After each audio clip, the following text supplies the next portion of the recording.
Number 7 की बात करते हैं। किसकी बेटा? क्वेश्चन नंबर 7 क्या कह रहा है देखना। ये tent is in the shape of a cylinder. एक टेंट है वो उसकी शेप कैसी है बेटा? सिलेंडर की जैसी है। Surmounted bye a conical top. उसका टॉप है वो क्या है? कॉनिकल है। If the height and the diameter of the cylinder part, उसकी हाइट यानी सिलेंड्रिकल पार्ट है ना, उसकी हाइट और डायमीटर कितना कितना है बेटा? हाइट और डायमीटर, हाइट कितनी है? 2.1 मीटर और एंड डायमीटर कितना बेटा? 4 मीटर। तो and the slant height of the top is 2.8 metre. और स्लैंट हाइट किसकी होती है? कौन की होती है कि नहीं होती? तो स्लैंट हाइट कितनी दी है टॉप वाले हिस्से की? 2.8 मीटर। तो find the area of the canvas used for making the tent, यानी इस टेंट को बनाने के लिए कितना कैनवास का यूज किया गया है। एक कैनवास दो तरीके के होते हैं। एक कैनवास तो होता है कि घर घर जाके वोट मांगना, और एक कैनवास होता है टेंट, एक मोटा कपड़ा जो टेंट वगैरह बनाए जाते हैं। दो तरीके के कैनवास होते हैं। एक तो घर घर जाके क्या मांगना? वोट मांगना। और एक कैनवास है टेंट का मोटा कपड़ा। अब देखिए इधर, जैसे कि वो कह रहा है एक सिलेंड्रिकल है, नीचे वाला पार्ट कैसा है उसका? सिलेंड्रिकल। और इसके ऊपर एक क्या है बेटा? सरमाउंटेड। इसका टॉप कैसा है? कॉनिकल है। टॉप कैसा है? कॉनिकल। अब देखना इसके जो बेस वाला पार्ट है यानी कि सिलेंड्रिकल पार्ट है, उसकी हाइट कितनी दी हुई है? 2.1 मीटर। और इसका डायमीटर कितना दिया हुआ है बेटा? 4 मीटर। यानी यहाँ से लेकर यहाँ तक कितना दिया हुआ है? 4 मीटर दिया हुआ। अच्छा ये 4 है तो ये रेडियस कितनी होगी? 2 मीटर होगी कि नहीं होगी बताइए? होगी। और यहाँ भी इसकी रेडियस क्या होगी? 2 मीटर होगी कि नहीं होगी बताओ। अब क्या करें, इसकी स्लैंट हाइट कितनी दी हुई है बेटा? टॉप की 2.8 मीटर। 2.8 मीटर। आगे पढ़िए उसको क्या कह रहे हैं। तो find the area of the canvas, हमें क्या बताना है? कैनवास का एरिया बताना है। अच्छा एक बात कही है, इसमें एक कपड़ा लगेगा पूरा का पूरा कर्व पे ही तो लगेगा पूरा का पूरा।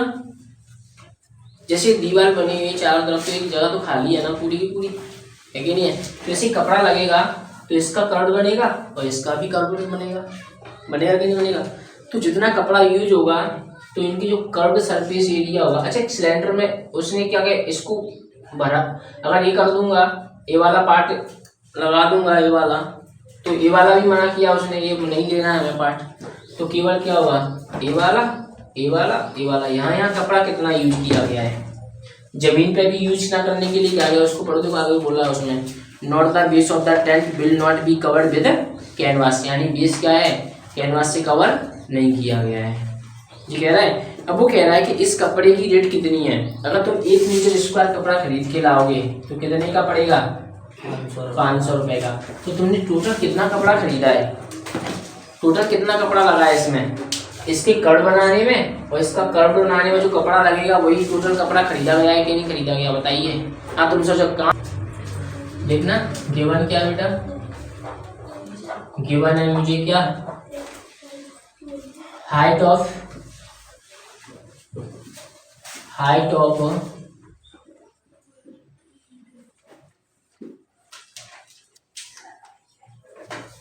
Cylindrical part.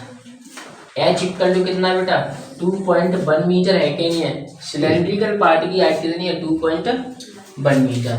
और इसका डायमीटर कितना बेटा? Diameter of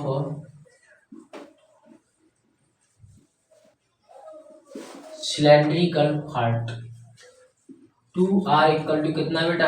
4 metre. तो r इक्वल टू कितना हो जाएगा? 4/2 मीटर। 2 2 जा 4। तो r इक्वल टू कितना आ जाएगा बेटा?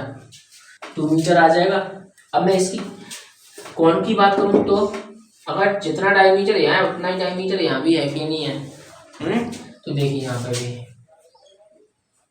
डायमीटर ऑफ कॉनिकल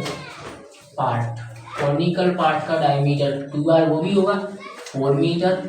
तो r इक्वल टू कितना हो जाएगा बेटा? 4/2 मीटर। 2 2 जा 4 r इक्वल टू 2 मीटर आ जाएगा कि नहीं आ जाएगा बताइए।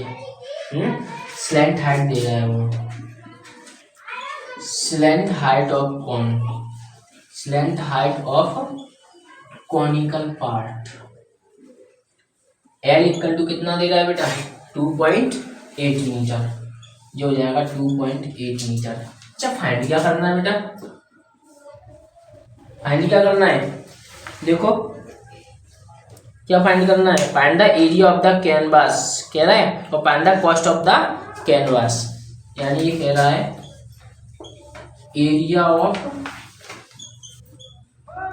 कैनवास और एंड कॉस्ट ऑफ कैनवास, दोनों चीजें निकालनी की निकालनी।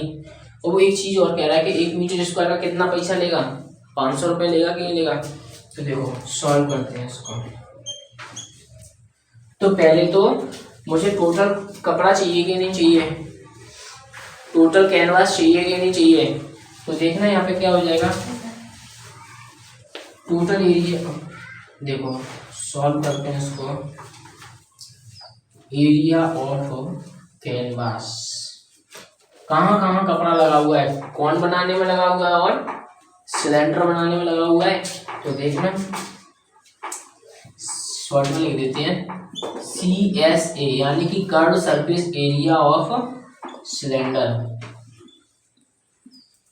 और plus CSA curve surface area of cone. कोई डाउट, क्या होता है सिलेंडर का कर्व सरफेस एरिया 2πr/h होता है कि नहीं होता, और CSA ऑफ कॉन πr/l होता है।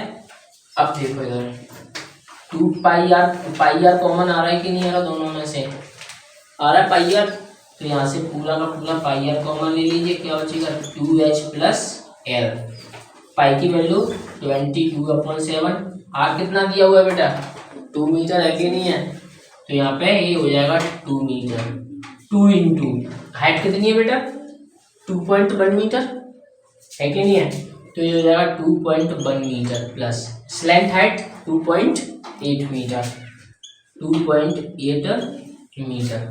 अब देखना ये कितना हो जाएगा, कुछ काट तो है नहीं का मेरा, तो मत काटो इसको, इसका ऊपर वाले का ऊपर वाले से मल्टीप्लाई और नीचे वाले का नीचे वाले से, 22 2 जा 44 मीटर हो जाएगा कि नहीं हो जाएगा।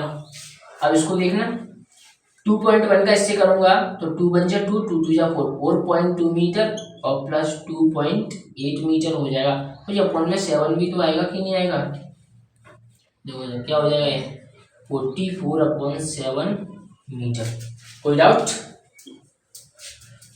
अब यहाँ आ जाओ 44/7 मीटर मल्टीप्लाई ऐड करना, 8 और 2 10, 8 और 2 10 और 4 और 2 6 और 1 7, 7.0 मीटर आ जाएगा कि नहीं आ जाएगा। पॉइंट की तरफ वैसे जीरो कोई मीन्स होता नहीं है, तो इसको मैं डायरेक्ट यहाँ से क्या कर देता हूँ हटा देता हूँ, तो 7 से 7 फिनिश हो जाएगा कि नहीं हो जाएगा। तो कितना बचेगा, केवल 44 बचेगा, तो 44 मीटर का मीटर से करूँगा तो 44 मीटर स्क्वायर आ जाएगा कि नहीं आ जाएगा। ये क्या आ गया बेटा, एरिया ऑफ कैनवास। तो so area of canvas 44 metre square. अब वो क्या कॉस्ट पूछ रहा है ना वो, तो देखिए ना यहाँ पर कॉस्ट कितनी है, 1 मीटर स्क्वायर के लिए कितने पैसे देता है वो, 500 रुपये देता है कि नहीं देता। अब कितने मीटर स्क्वायर की बात करना है, 44 मीटर स्क्वायर के लिए कितना पैसा देगा वो, तो इसका इससे क्या कर दीजिए सीधा सीधा मल्टीप्लाई हो जाएगा कि नहीं हो जाएगा। तो देखना cost of 44 metre square canvas कितना हो जाएगा, 500 × 44 0 0, 5 4 जा 20 का 0 कैरी करो, 5 4 जा 20 और 2 22, तो इतने रुपया लेगा कि नहीं लेगा बताइए।